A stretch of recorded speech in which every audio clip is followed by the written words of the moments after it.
Aristotle believed in the golden rule that the most important thing is the right balance without too much or too little. However, it's hard to maintain the golden rule in Pakistan, especially when it comes to the climate. In recent years, the weather has become extremely erratic, with either too much rainfall or too little, which has caused even more migraines among the farming community. The reason? Global warming, which has led to a considerable shift in weather patterns.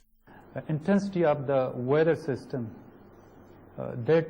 we have observed that a torrential rain that occurred from last 1 year, we have observed here from meteorological observation stations.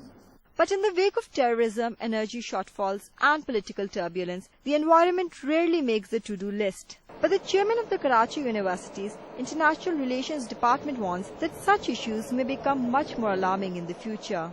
That will result into more and more conflicts because we don't have water. Or if some of the islands disappeared, if they disappear from the map of the world and the sea level rises, so that will directly affect the coast or the coastal states. You can expect famine, drought, water wars and so forth. Furthermore, Muniz Ahmad says that developing countries should join hands to fight off the environmental threat, but little has been done so far. Look at SAARC, to what extent the SAARC countries have coordinated in terms of dealing with the climatic changes, because we are agricultural countries and we have around 20% of the world population. I don't think that the developed world will be affected as such, because they have made their arrangements. They're very smart. The solution is not difficult. Climate change experts say an early warning system would be invaluable to farmers who can prepare for the erratic weather.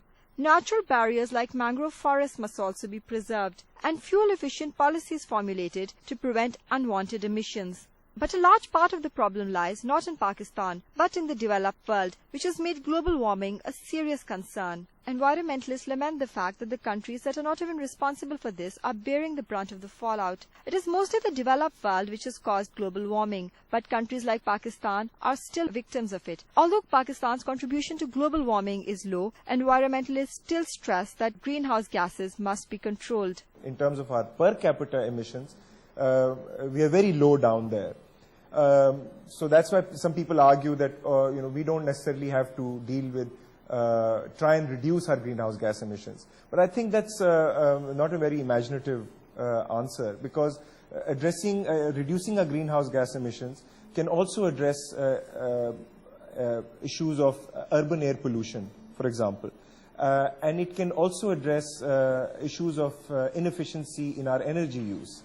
The last convention on climate change ended without producing any tangible result after major stakeholders like the US refused to ratify the Kyoto Protocol. But environmentalists like Arif Parvez are optimistic that attitudes in the developed world will change soon.